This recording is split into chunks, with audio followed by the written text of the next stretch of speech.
When do our actions become valid? When do our excuses become valid? What makes our decision valid? What makes them valid and accepted by people? What makes them acceptable for you as well? What makes them being seen as correct by other people, be seen as proper by other people? Do we base these things on morality or ethics? It's actually one of the few questions that I always had in mind. It's a recurring question that I always had in mind. Always in the back of my mind whenever I do something, whenever I make a decision, whenever I process something, right? Whenever I make judgment of something, it's always something that's really hard to answer. It's hard for me to answer because I don't have the enough experience nor expertise to preach something about being correct or wrong if I don't have the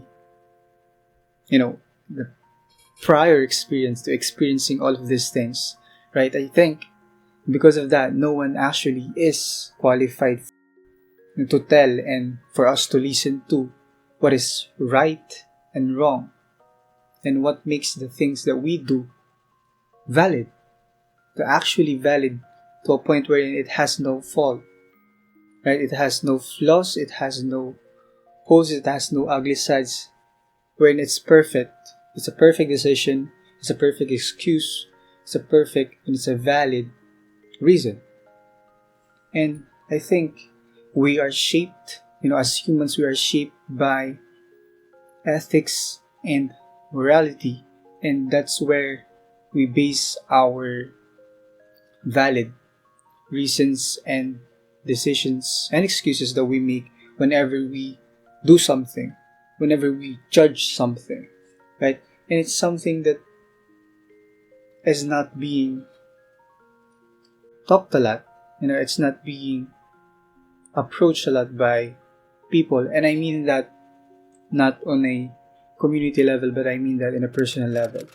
Because we talk about ethics and morality in school, right? We talk about this, what makes right, right, and what makes wrong, wrong. And most of the time, if not all of the time, we base that on ethics, set of standards made, set by group of people. And morality only comes in if and only if it aligns with ethics. And I think it's flawed in a way wherein it's hindering our own decision. It's like it's between, it has a gray line.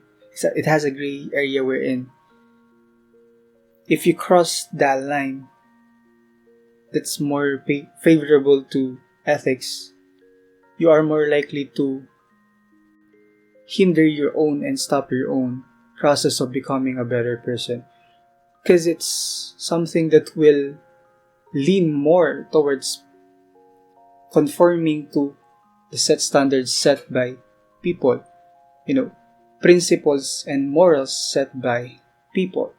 And I'm not saying that in order for you to become better, in order for you to progress in life, in order for you to be the best version of yourself, is to deny and,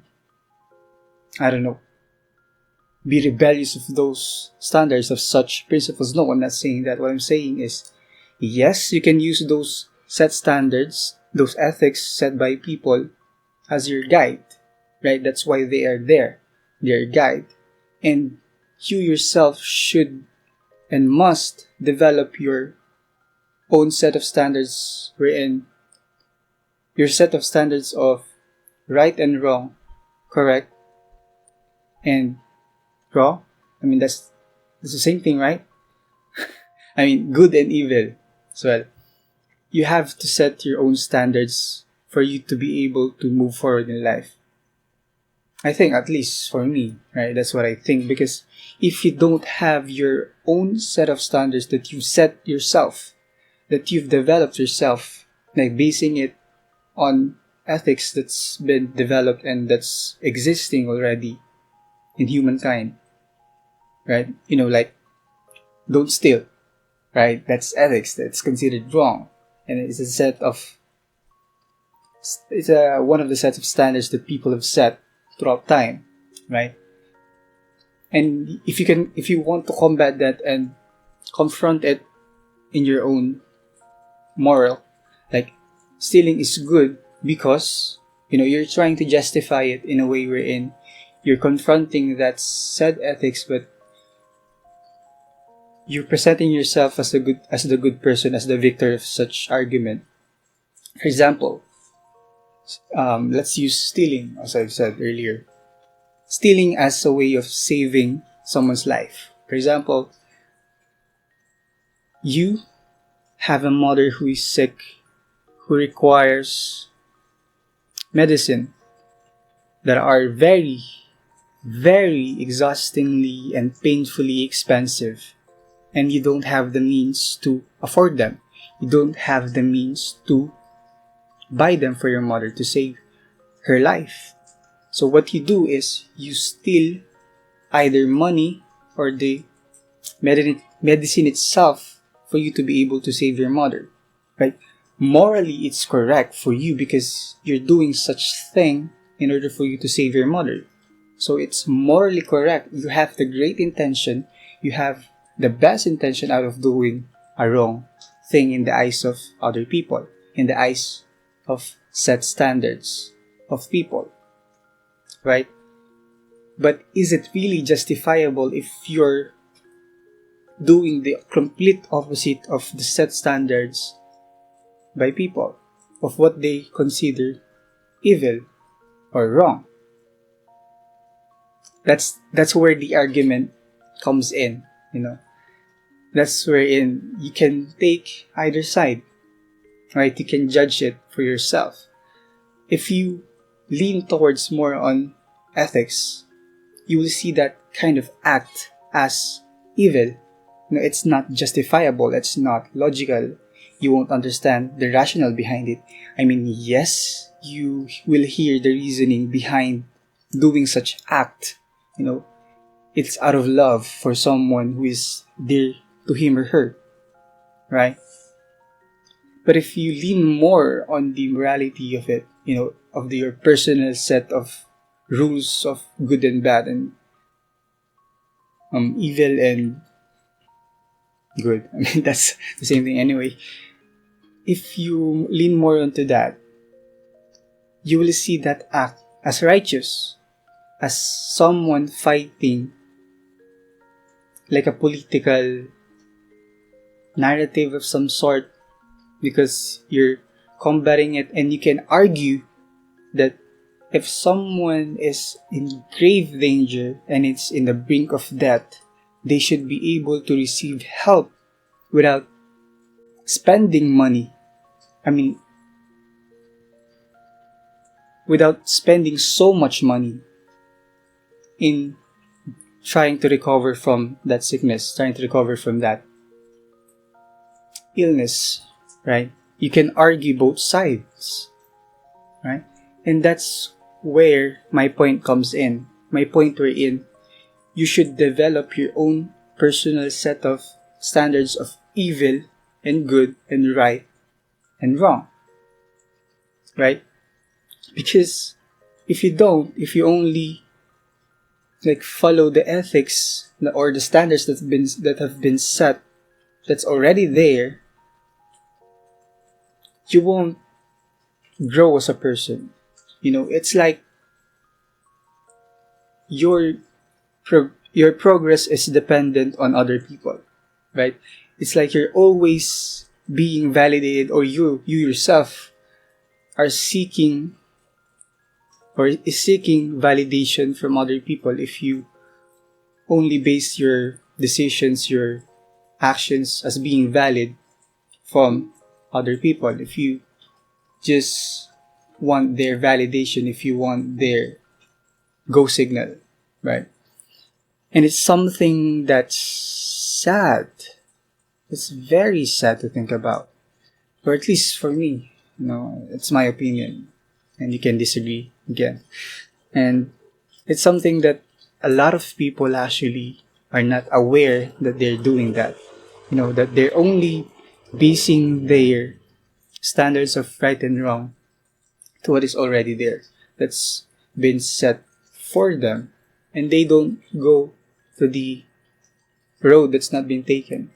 And I'm not saying that that's the only way for you to progress. That's the only way for you to grow. No, I'm not saying that. What I'm saying is it should only be a guide. It shouldn't be your foundation. It shouldn't be your sole reasons, your sole voices, right? In guiding your own decisions. Take them as ingredients. Like, again, I'm using another analogy, but cooking, right?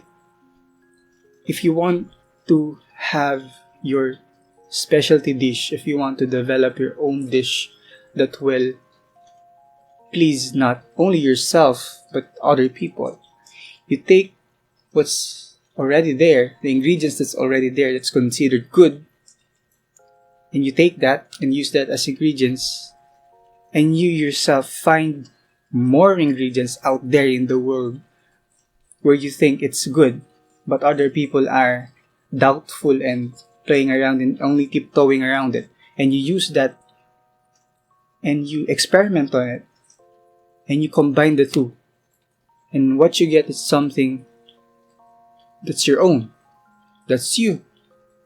Right? That's what you can call and what you can authentically call you. I don't know where I'm going with this. I hope I just made sense. I hope you got something out of this that you can use for yourself. I know I'm saying this always at the end of my video. I know I'm like a broken record, but I genuinely want to help in a way wherein you can use these things. I know the things that I'm saying are thought-provoking, and I mean, that's my intention. For you to not really change your mind totally, but to consider changing some things for you to become better on how you see things, on how you perceive things. So, what's the answer to my question, to my initial question, in the earlier part of this video? When do our actions become valid? When do our excuses become valid?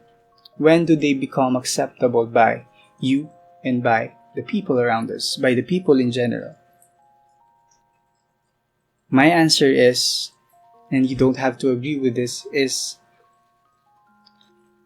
if you hold on to your principle, to your morality that you've set on your own, that's being guided by the ethics that's already there. I think that's the best mixture of both worlds. You don't, or you're not pleasing, or you're not trying to please everyone around you, but you're staying on the ground of your own principles, of your own morality.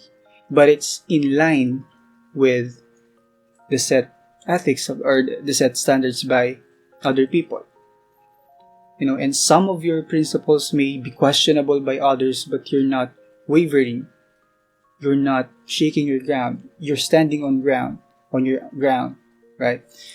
And I think that's the best mixture of both worlds, and that's my answer. And you can agree or disagree with that, and I'm open to that.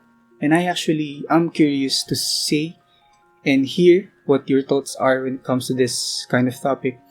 And I mean, you can comment below if you want. When do our excuses, when do our actions become valid? I actually genuinely curious what you think about it. And I don't know, comment if you want. And hate as well if you want to hate on this video. And because if you don't agree with this, I totally would understand and accept. And I'm sorry if I sound groggy, if I sound, I don't know, if I sound different compared to other videos, because it's currently 4:50 a.m. here and I can't sleep and I have to work later. So I'm going to work without sleep again, but it's okay. I'm used to it. Why am I sharing that? I don't know. Oh god. Anyway, I think that's about it. I hope I made my point across. I hope you got my point. I hope I help you in some way. I genuinely do. And that's about it. Stay awesome.